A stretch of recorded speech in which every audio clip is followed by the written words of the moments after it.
Bismillahirrahmanirrahim. Summa statroda al-musannifu. Summa kemudian istatroda menyiapkan atau menyisipkan al-musannifu pengarang kitab yakni al-Imam Al-Ghazali bayana arkanil wudu'i menjelaskan tentang rukun-rukunnya wudu.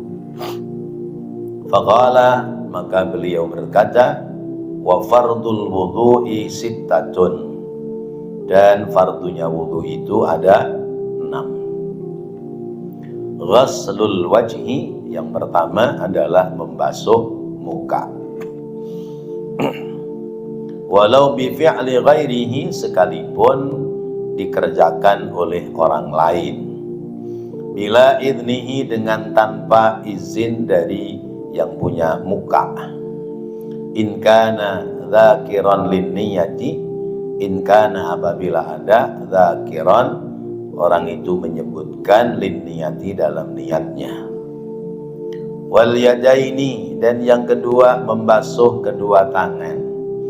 Ma'al mirfaqaini sampai ke dua siku-sikunya. In wujidata apabila ditemukan kedua tangannya ada. In wujidata apabila ada kedua tangannya. Kalau nggak ada tangannya buntung wa ma'a qadrihima maka sekedar daripada ukuran kedua tangannya in fuqidata apabila kedua tangannya tidak ada. Wa amma in wujidata fi ghairi mahalliha adapun umpamanya ditemukan kedua tangannya fi ghairi mahalliha tidak pada tempatnya al-mu'tadi yang umum yang biasa fayahtamilu maka diihtimalkan disamakan i'tibarul ghalibi yaitu dengan i'tibarul ghalib memperhitungkan pada posisi normal wa'tibaru wujudihima dan memperhitungkan pada keadaan keduanya. Wa mas'u ba'dir ra'si dan yang ketiga adalah mengusap sebagian kepala min basyaratihi dari kulit kepalanya. Wa in kharajat sekalipun keluar an haddihi dari ketentuan kepala. Au min sya'rihi atau mengusap sebagian dari rambutnya. Alladzi fi haddihi yang ada pada keadaan di kepalanya. Wa ghaslur rijlaini dan yang keempat membasuh dua kaki ilal ka'baini sampai kepada kedua mata kaki. Kama fil mirfaqaini sebagaimana membasuh tangan sampai kedua siku-siku marrotan sekali-sekali. Fil a'dha'il arba'ati pada anggota badan yang 4. Ma'an niyati bersama dengan niat. Yang kelima niat. Al-maqrunati yang diucapkan bi awwali masghulin di awal mengusap, di awal membasuh minal wajhi dari muka. Wa tartibu dan yang keenam berurutan ma bainal a'dha'il arba'ati ma apa-apa bainal a'dha'il arba'ati antara anggota badan yang 4. Wa ma dan apa-apa adaha yang selain daripada anggota badan yang 4. Ai as-sittati min af'alil wudu'i yaitu ada 6 dalam pekerjaan melaksanakan ibadah wudu. Maka wa ma adaha selain daripada yang 6 sunnanun muakkadatun adalah pekerjaan sunnah yang dikukuhkan. Bapak dan Ibu yang dirahmati Allah, wudu ya. Kita bahas tentang wudu. Fardunya wudu ada berapa? 6 ya. Dalam Quran cuma 4. idza qumtum ila sholati faghsilu wujuhakum wa aydiyakum ilal marafiqi wamsahu bi ru'usikum wa arjulakum ilal ka'bain. Kata Allah, kalau kamu mau sholat, idza qumtum ila sholat, kalau kamu mau sholat maka basuhlah mukamu pertama. Yang kedua, basuh tanganmu sampai siku-siku. Yang ketiga, usap sebagian kepalamu. Yang keempat, basuh kaki sampai mata kaki. Itu di Quran cuman 4. Padahal rukun wudu ada 6. Berarti yang 2 nambah-nambahin dong. Nah, siapa yang nambahin tuh? Ya. Berarti kalau rukun wudu 6, bid'ah yang 2. Karena di Quran cuman 4. Berani nggak ngambil wudu cuman 4 rukunnya? Ayo, berani nggak? Enggak. Kenapa nggak berani? Nggak sah. Ya, nggak sah. Jadi ketentuan hukum Islam itu pertama Al-Quran, yang kedua hadis, yang ketiga ijma'us sahabat, ya. Kemudian yang keempat qiyas, qiyasul ulama. Kemudian yang kelima maslahatul mursalah. Ini sumber hukum, ya, supaya kita tahu sumber hukum. Yang pertama Quran, lalu yang kedua hadis. Apa yang di Quran nggak ada, cari hadis. Oh, di hadis ada, di Quran nggak ada, maka yang di hadis itu melengkapi hukum yang ada dalam Al-Quran. Di Al-Quran wudu cuma 4, tapi dalam hadisnya Nabi menjelaskan ada 6. Berarti yang 2 mengambil dari hadis. Itu namanya ketentuan hukum. Kalau orang bilang, mari kita kembali kepada Al-Quran, ya. Quran tok, kacau kita, ya. Kacau. Karena hadis adalah melengkapi dari Al-Quran. Yang di Al-Quran nggak ada, di hadis nggak ada. Kemana kita mengambil hukum? Yaitu ijma'us sahabat, kesepakatan para sahabat. Seperti misalnya tentang membukukan Al-Quran. Membukukan Al-Quran adalah kesepakatan para sahabat. Zaman Rasulullah belum dibukukan Al-Quran. Dibukukan Al-Quran itu dari zaman sahabat, yaitu Khalifah Utsman. Maka membukukan Al-Quran bid'ah, karena zaman Nabi tidak ada. Kira-kira kalau Quran nggak dibukukan, orang Kincir sini pada bisa baca Quran nggak? Nggak bisa, tulisannya nggak ada. Orang tulisannya ada aja, bacaan kita masih salah-salah, apalagi tulisannya nggak ada. Nah, disitulah kemudian para ulama mengklasifikasi, mengkelas-kelaskan, ada bid'ah hasanah, ada bid'ah dolalah. Membukukan Al-Quran. Sholat taraweh, Nabi sholat tarawehnya berjamaah apa enggak? Enggak. Kenapa zaman sekarang tarawehnya berjamaah? Bid'ah dong. Siapa yang memulai sholat taraweh berjamaah? Sayyidina Umar, ya. Pada beliau menjadi khalifah, beliau mengumumkan besok mau Ramadan, diumumkan nanti malam kita sholat taraweh berjamaah. Sahabat pada bingung, gimana ini taraweh berjamaah? Orang dari dulu taraweh masing-masing. Seandainya sholat taraweh tidak berjamaah, bapak ibu pada taraweh nggak? Enggak. Iya. Jamaah aja lelet susah. apalagi tarawih nggak berjamaah. Nah itu.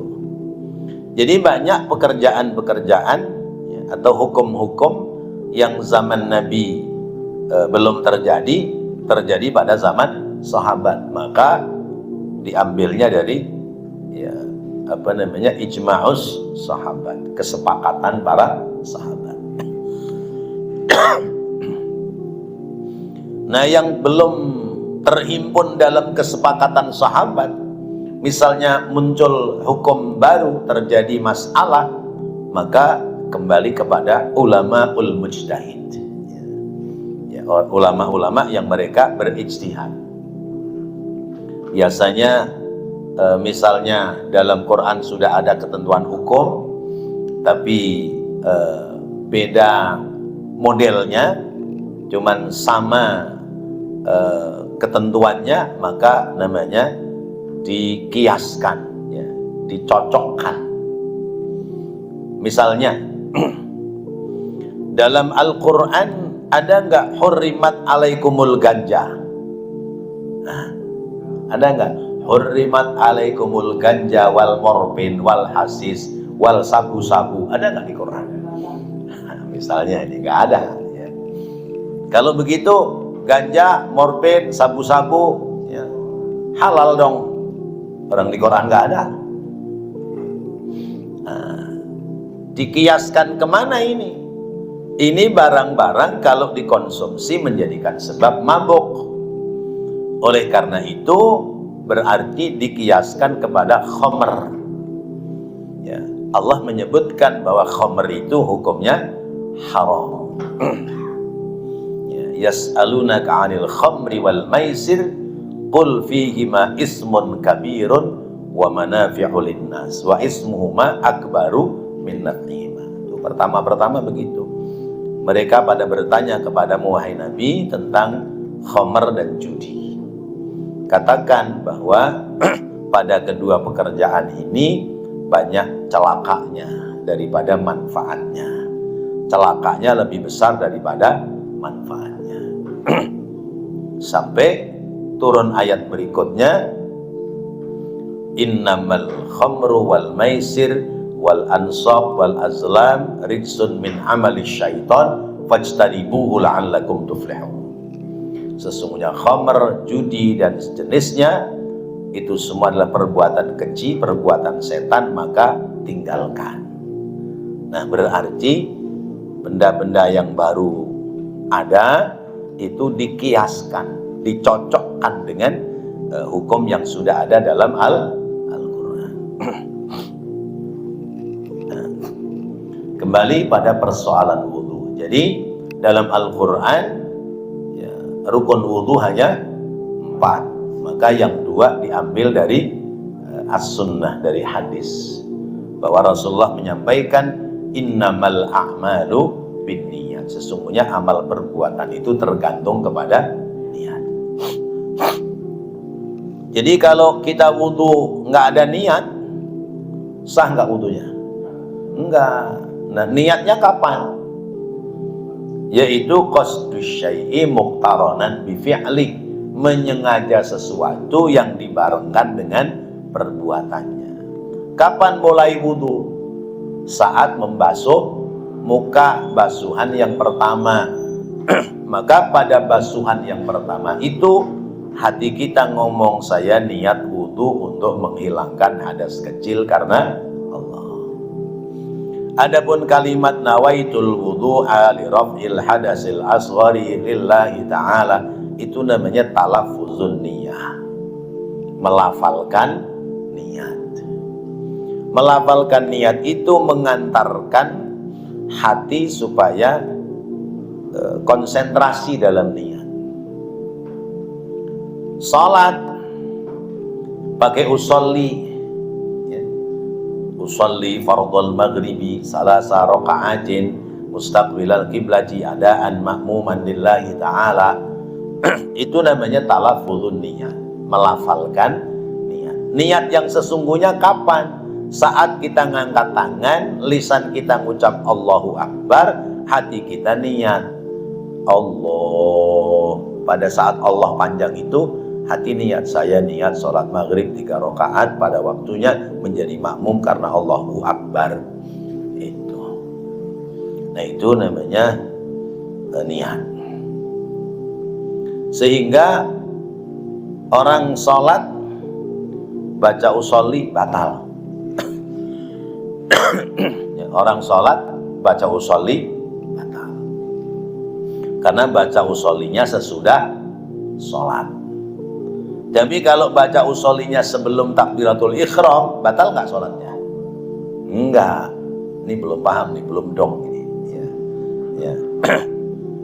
Kita sholat, ya, sebelum angkat tangan takbiratul ihram kita baca usolli. Berarti baca usollinya sebelum sholat, sah. Tapi kalau baca usollinya saat sholat, batal. Ghairil maghdubi alaihim waladdallin amin. Usolli fardhul maghribi salasa, batal. Itu.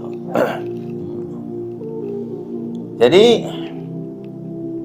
kalau orang menganggap bahwa orang baca usolli, orang sholat baca usolli tidak sah, bener. Iya, bener. Iya. Sama juga orang nyuruh orang sholat, tuh bener itu, nggak boleh. Ya, ya. Orang nyuruh, nyuruh orang sholat nggak boleh, bener. Ya. Orang lagi sholat disuruh-suruh. Nah, jadi disuruhnya sesudah sholat. Ada lagi yang ekstrim, orang lagi sholat, anjing lewat, tiba-tiba jilatin kakinya, batal apa nggak sholatnya?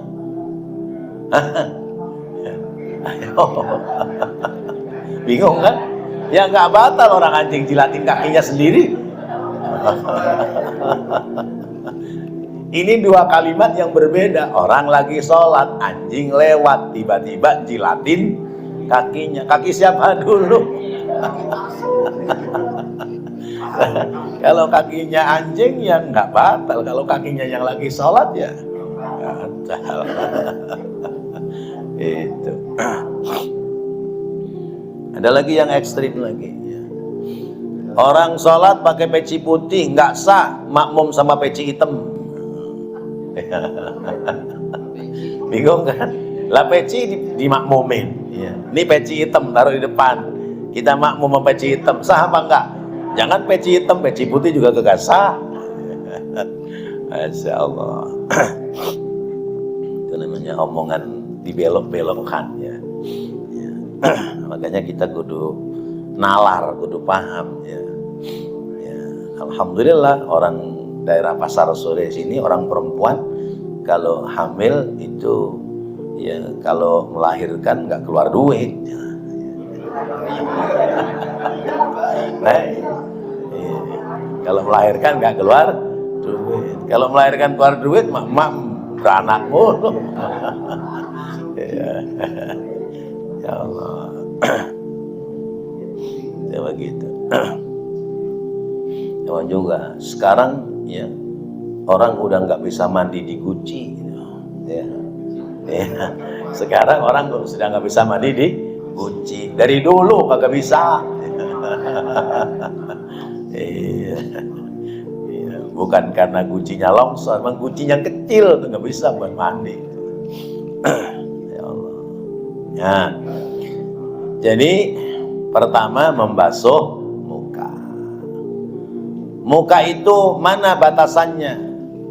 Ini batasan rambut atas. Ya. Ini batasan rambut bawah, jenggot. Ini panjangnya muka. Dari tumbuhnya rambut atas sampai jenggot. Kemudian lebarnya mana? Ini centilan kuping kanan. Ya. Ini centilan kuping kiri, ini lebarnya. Maka kalau wudu, ini daerah sekitar muka ini harus kena air. Kalau misalnya orang perempuan pakai bedak, bedaknya bedak pipa, itu dibuat wudu rontok. Ya. Tapi kalau bedaknya anti air, ya itu kalau buat wudu berarti airnya nggak meresap ke muka. Sah apa enggak? Enggak. Itu. atau pakai gincu bibir, ya. Ada gincu bibir yang kan bibir itu kan masih bagian dari muka, ya. Bibir yang kalau dipakai itu gincu itu kalau dipakai gampang lepas, tapi ada yang permanen. Nah, yang permanen itu nutupin ngalirnya air, itu bisa menjadi sebab tidak sah wudunya. Itu namanya muka. Baik orang itu membasuh muka sendiri oleh sendirinya atau dikerjakan oleh orang lain tanpa izin, ya. Orang mewudukan orang lain tanpa izin, ya. Kita tiba-tiba basuhin muka, ya, Pak Sugeng, ya. Tahu-tahu udah Pak Sugeng diam aja, saya yang basuhin muka, serong. Nah itu sah apa enggak? Sah, ya.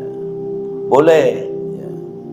Ya umpamanya orang sakit yang sudah tidak bisa bergerak, lalu dia diwudukan oleh anaknya, ya. Kalau diwudukan oleh istrinya kan nggak bisa, nempelnya kulit istri sama suami kan batal, ya. Anaknya ngambil air dibasahin di tangan, diusapin ke mukanya, ya. Selesai basahin lagi di tangan, basahin lagi di lengannya sampai siku sampai kepala dan sebagainya. Itu sah, boleh. Ada juga yang wudu itu tanpa izin, ya diwuduin aja. Contohnya siapa? Orang mati. Memandikan orang meninggal dunia, ya, memandikan jenazah, itu sesudah dimandikan biasanya diwuduin apa enggak? Diwuduin, ya. Itu minta izin enggak sama yang mati? Bang, minta izin ya, gua mau wuduin lo. Enggak kan? Ya, udah gosrok. Ya. Kalau ngomong minta izin, ya udah silakan, kabur. Udah wuduin, rapi. Nah, wudunya orang mati itu bukan untuk sholat. Maka misalnya sudah diangkat, ditaruh di kain kapan, kemudian istrinya ngomong sama kita yang mandiin, Pak, boleh nggak saya mau mencium suami saya? Ini kan ciuman yang terakhir, Pak, misalnya gitu. Boleh, jangankan cium, ngelonin juga boleh. Iya, boleh. Lah batal dong. Itu tidak menjadi batal, ya. Karena wudunya bukan untuk sholat. Sama seperti bapak ibu ambil wudu mau tidur. Orang mau tidur kan sunnah wudu. Begitu ke tempat tidur, kira-kira senggolan nggak sama istri? Senggolan, batal nggak? Ya, kalau wudunya buat sholat batal. Tapi kalau wudunya sunnah tidur maka tidak batal. Tuh. Jangan terus istrinya ngomong, udah Pak, sonoan tempat tidur lain dah, ntar saya batal lagi. Lah ente tidur aja batal wudu, ya kan? Orang tidur kan batal wudu. Itu misalnya begitu. Kemudian yang kedua, wal yadaini ma'al mirfaqaini. Pertama dari muka, ya, ukuran muka sudah tahu kan. Kemudian tangan sampai kedua siku, ya. Tangan itu ya tangan ini, siku itu yang bisa nekuk, ini siku namanya, ya. Disebut siku karena nyiku kan, ya, tapi bahasa Jawa jadi sikut, ya. Ya, makanya ojo ke susu mending ke sikut, gitu, ya. Ya kan, bahasa orang Jawa gitu, ojo ke susu mending ke sikut, ya. Mending ke sikut apa ke susu? Ya, ke susu kalau orang Jawa namanya buru-buru, ya. Jangan buru-buru. Nah, karena itu dalam wudu lebihkan dari posisi siku. Ini siku segini, maka basuhnya lewatkan, melewati siku, ya. Kenapa? Karena yang namanya badan kita bekas air wudu itu besok di akhirat bercahaya. Ya, kalau wudunya pas doang, ya kalau pas, kalau kurang menjadi tidak sah. Kalau lebih berarti nanti bercahaya karena ikut serta dalam terkena air wudu. Wah, kalau begitu wudunya mandi aja. Ah, beda. Biar apa bercahaya semua. Bukan begitu, paham ya? Itu. Nah, itu in wujidata kalau tangannya ada. Ya. Kalau tangannya ada, itu dari tangan ujung jari sampai siku. Lah kalau tangannya nggak ada, ya tangannya potong segini, ya adanya lengan atas. Nah, bagaimana kalau begitu? Maka ya diusap aja deh ujungnya, ya. Ujungnya yang putus itu diusap aja. Lah dua-duanya, ya nggak tahu. Yang pada posisi begitu dia bisa. Kalau kita nggak bisa niruin, karena tangan kita utuh. Ya. Nah, jadi seperti itu. Lah kalau umpamanya tumbuhnya tangan tidak sempurna, ya misal saja misalnya, namanya juga kaidah fikih. Jadi tumbuhnya tangan tidak dari ujung pundak, tapi tumbuhnya tangan dari depan sini. Nah, ya, keluar dari sini tumbuh tangan misalnya. Berarti kan tidak pada jalur tangan, tapi ya tangan itu namanya. Ya. Sama juga orang ada yang jarinya 5, ada yang lebih dari 5. Ya semua harus kena basah. Ada yang jari 5 nggak ada jempolnya. Ya, ya ada yang begitu. Ya itu memang dari Allah diberikan kayak begitu, ya terima aja.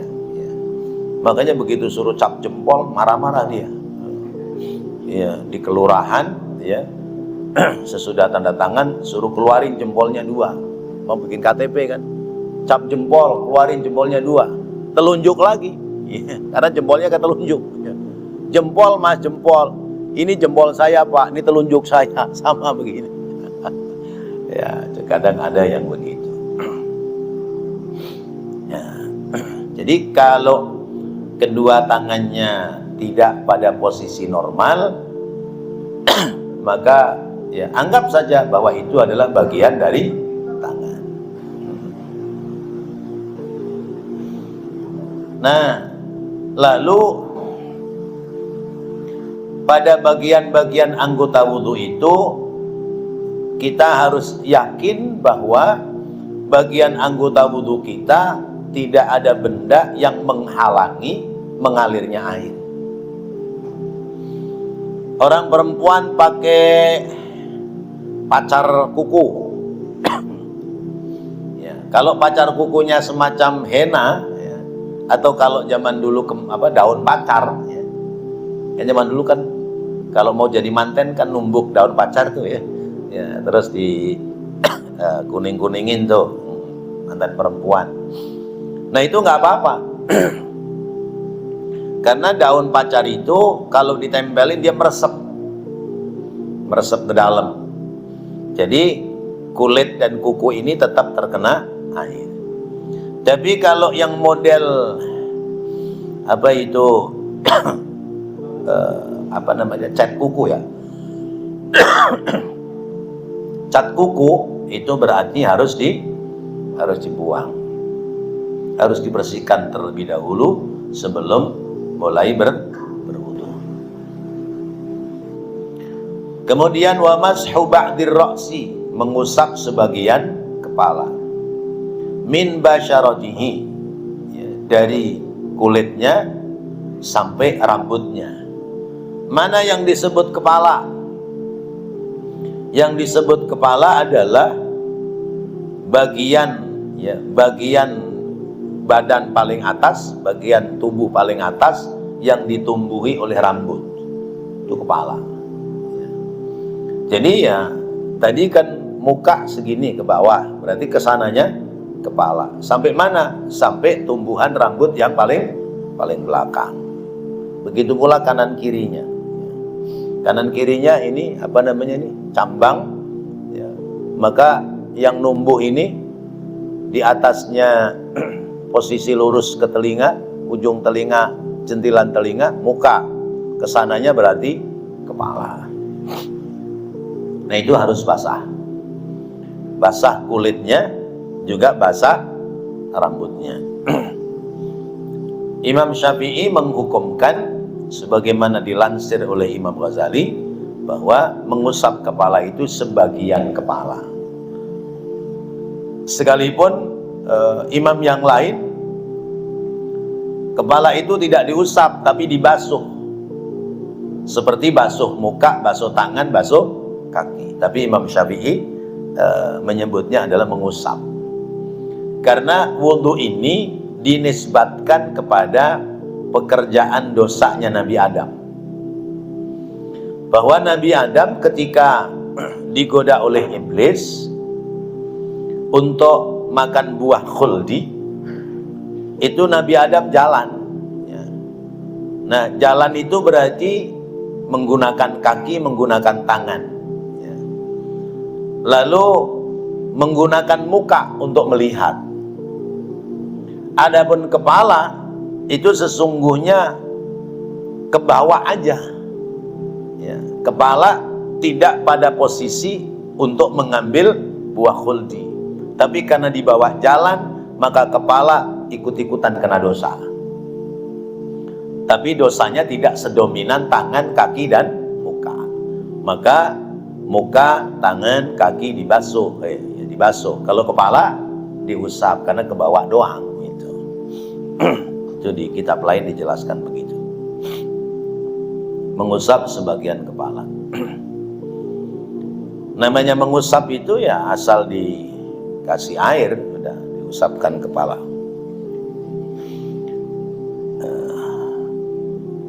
Yaitu min basyaratihi wa in kharajat an haddihi aw min sya'rihi alladhi fi haddihi. Kemudian yang keempat, ghaslur rijlaini ma'al ka'baini, membasuh dua kaki sampai dua mata kaki. Nah itu juga lebihkan sampai ke atasnya. Namanya membasuh itu ya disiram, ya, disiram. Seperti muka ya disiram. Nah, lalu wajibnya adalah marrotan. Wajibnya membasuh itu sekali-sekali. Basuh muka sekali, basuh tangan sampai siku-siku sekali, basuh mengusap kepala sekali, basuh kaki sekali, wajibnya wudhu, ya. Adapun 3 kali itu menjadi hukum sunnah. Hukum sunnahnya 3 kali. Kemudian di kitab ini niat masuk pada urutan kelima, kemudian tertib urutan ke-6. Ini supaya memudahkan memahami, karena niat dan tertib itu mengambil dari hadis. Kalau di kitab lain disebutkan bahwa fardunya wudhu ada 6. Pertama niat, yang kedua basuh muka. Di sini niat diposisikan pada posisi nomor 5. Tapi dijelaskan, ya, al-makrunah bi awwali maghsulin, yaitu yang dibarengkan dengan awal membasuh, yaitu membasuh muka. Kemudian tertib berurutan, ya, antara satu anggota dengan anggota yang lain. Jadi niat, basuh muka, basuh tangan sampai siku, ngusap sebagian kepala, basuh kaki, itu yang wajib. Selebihnya namanya sunnatun muakkadah. Selebihnya namanya hukumnya sunnah. Coba kita lihat. Wa ma'adaha, dan selain daripada yang 6 tadi, ay as-sunnati ay as-sittati, yaitu 6 min af'alil wudu'i, dari pekerjaan wudu, sunanun muakkadatun, sunnah yang dikukuhkan, wa fadluha, dan keutamaannya, aitil kas sunan, yaitu sunnah yang dimaksud. kasirun banyak. Wa sawabuha dan pahalanya banyak pula. Ay jazauha yakni balasannya indallahi ta'ala di sisi Allah Ta'ala jazilun berlimpah. Pekerjaan sunnah dalam wudu itu pahalanya banyak serta berlimpah. Ai azimun yaitu banyak. Wal mutahawinu dan orang yang mensepelekan biha terhadap pekerjaan sunnah ai al mustahqiru yaitu yang meremehkan lis sunani terhadap pekerjaan sunnah khasirun maka dia merugi, dia menjadi orang yang rugi. Bal huwa tetapi dia ya, bal huwa bahkan dia orang yang meremehkan tadi ay al mutahawinu yaitu yang menyepelekan terhadap pekerjaan sunnah bi asli faraidihi mukhatirun terhadap pokok-pokok dalam fardunya itu akan membahayakan. Ai musyarrifun ala fasadin yaitu mendekati kepada kerusakan. Li'anna tahawuna karena bahwasanya menyepelekan bis sunani terhadap pekerjaan sunnah tuaddi bisa mendatangkan, bisa mengantarkan ilat tahawuni kepada menyepelekan bil faraidi terhadap hal-hal yang sifatnya fardu. Fa inna nawafila karena bahwasanya pekerjaan sunnah itu jawabirun lil faraidi yaitu bisa menambal kekurangan daripada ibadah-ibadah yang wajib. Jadi sunnah-sunnahnya butuh banyak. Sunnah-sunnahnya butuh banyak. Nanti ada penjelasannya. Di antaranya adalah kumur-kumur. Atau sudah kita bahas ya. Kumur-kumur menghisap air ke hidung, terus mengusap kedua telinga ya. Nah, itu diantaranya di antara sunnah-sunnah dalam wudu. Pekerjaan sunnah ini jangan kita sepelekan, karena kata Imam Syafi'i as-sunnatu hiya ar-ribhah. Pekerjaan sunnah itu mengambil untung. Pekerjaan wajib modal ya. Sunnah untungnya. Kalau orang ibadah hanya mengerjakan yang wajib tanpa mengerjakan yang sunnah, berarti pulang modal tidak ada untung. Begitu kaidahnya. Apalagi orang mengerjakan sunnah meninggalkan wajib. Dapat untung tanpa modal, mana ada? Datang ke masjid, sholat sunnah qobliyah asar, rapi qobliyah asar, pulang dia nggak sholat asar. Saya ngambil untungnya aja dah, tanpa modal. Mana bisa orang bakal untung tanpa modal? Ya. Lain hal orang mujur itu bejo. Nah, jadi jangan pernah remehkan pekerjaan sunnah, karena as-sunnatu hiya ar-ribhatu. Sunnah itu adalah keuntungan. Fardu adalah modalnya, sunnah adalah keuntungannya. Orang yang meremehkan pada pekerjaan sunnah, nanti lama-lama dia meremehkan pekerjaan fardu. Coba, misalnya, kita ini biasa berjamaah ke masjid. Kalau orang biasa berjamaah ke masjid, mengerjakan sunnah rawatib, kerjakan. Misalnya kita jamaah sholat duhur, datang ke masjid sebelum duhur, tahiyatul masjid, rapi adzan, ya, jawab adzan, rapi adzan, sholat sunnah qobliyah duhur, minimal 2 rakaat, maksimal 4 rakaat. Ya. Ikut sholat duhur jamaah dengan imam, zikir sampai selesai. Ya. Ya. Zikir sampai selesai. Jangan belum selesai udah kabur. Ya. khawatir hilang berkah. Ya. Ada yang bilang zikir bareng-bareng kan bid'ah. Nabi nggak pernah ngajarin begitu. Nah, kalau Nabi, sahabat Nabi pinter-pinter lah. Kalau kita, ya, kalau nggak diajarin, memang pada bisa. Ya, zikir sesudah sholat. Ya, kayak zikir subuh tuh kan saya kan berulang-ulang tuh. Ya, zikir subuh saya pastikan begitu. Tapi ketika imamnya yang lain, sama nggak zikirnya? Beda, ya. Ya. Nah itu tandanya berarti belum hafal betul rangkaian dalam zikir. Maka kita ngikutin aja. Gak usah pada diem-dieman, salam kanan, salam kiri, imamnya diem, makmumnya diem, ya, diem semua. Zikir apa-apa itu. Nah. Selesai rapi doa, imam doa, kita amin, rapi amin, selesai. Ya, biasanya bangun salam-salaman. Ya. Ya, kita sholat sunnah ba'diyah, duduk ba'diyah, doa sendiri. Tambahan apa yang belum diucapkan oleh imam, kita ucapkan doa sendiri. Nah, gitu. Tapi coba kalau kita sholat di rumah, pakai rawatib nggak? Kenapa? Meremehkan, ya. Dianggap remeh, ya. Padahal penting.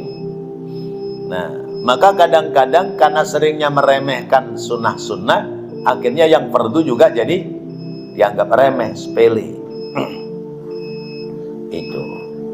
Padahal sunnah-sunnah itu jawabirun lil faraid.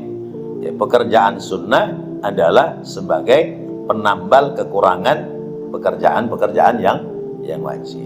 Nanti kita teruskan lagi pada waktu-waktu yang akan datang. Mudah-mudahan Allah jadikan ilmu yang bermanfaat.